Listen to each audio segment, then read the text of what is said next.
And I know you had a challenging upbringing. I know your father died when you were 4 years old, and I know, your parents were both alcoholics, and you spent time at the state boarding school. And I know there was a Simon and Garfunkel song that you kind of used to think about and refer to called "I Am a Rock."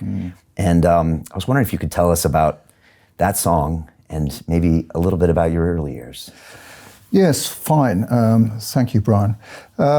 Yes, I am a rock, I am an island. It's quite actually similar, the sort of feelings I had as what you were describing for yourself.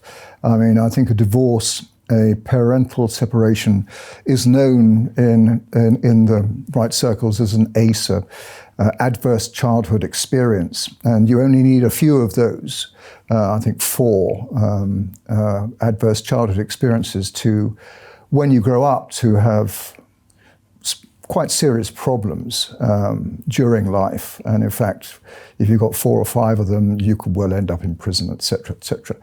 I mean, my father was an alcoholic. He died from it, from falling over, brain hemorrhage when I was 4, so I didn't really know him. My mother was an alcoholic. You had the neglect and shame associated with that, and the poverty. Actually, we lost everything.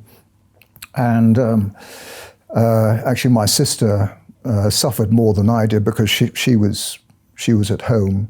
And I actually did go to a boarding school where you have stability, you have peer relationships which are stable, you have almost foster parental relations. If you've got good masters, you don't always have good masters, because in those days there's quite a lot of beatings going on and that sort of thing.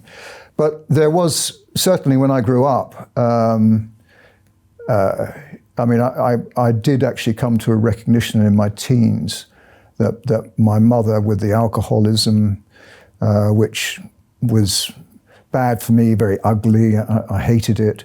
But then I had one evening when we were having an argument about the television channel, only 2 television channels in those days.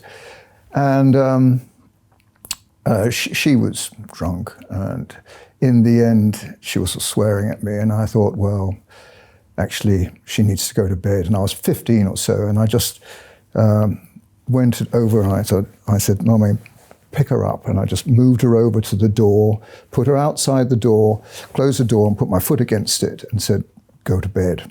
And she went to bed, and she didn't remember a thing in the morning, of course. But from then on, there was this sort of different relationship where I recognized that actually here was somebody who wasn't to be criticized. She was to be helped, actually. So you needed sympathy. And I think it was good for me. And she certainly, I think the drinking reduced thereafter. But you sort of grow up and you are aware that you're alone, apart from my mother. And there is this, I am a rock, I am an island. So you start work. I started work at £8 a week, and one way and another, I sort of climbed up the ladder. But I am a rock, I am an island. Don't go near people, they hurt you, And actually, when I became a Christian at the age of 35, one of the first things that I think the Lord said to me was, join the Samaritans. You can help people. So I joined this. I tried to join the Samaritans, but I had a training course, and there was a lawyer actually in charge of it. I think his name was Jonathan, and I was sitting with a group of people, and he started off, my name's Jonathan, and I like people. I thought, you what? You like people? I said, people are horrible. People hurt you. You don't want to let them come near you. And that was my attitude.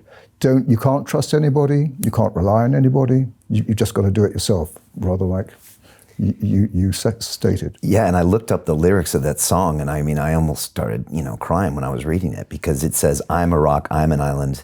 I've built walls, a fortress deep and mighty, that none may penetrate. I have no need of friendship. Friendship causes pain. I am shielded by my armor. Exactly. Hiding in my room, safe within my womb. I touch no one, and no one touches me. Exactly. That sums it up completely. But that's how I think a lot of children today grow up, with the proliferation of family breakdown and this sort of Western hyper-liberal individualism that's sort of encouraged by governments, by their policies, that the value of committed strengthening relationships is just not perceived. And in fact, I think there have been conscious policies against it, against the family. Yeah. And we're feeling the ramifications of that, and we will feel it again in 10 or 20 years if we don't make those changes. Oh, it's happening the whole time. My campaign in the House of Lords is all to do with families and getting the government to understand the importance of strengthening families. I mean, it started off with the Ministry of Justice actually asking me to do these two prison reviews.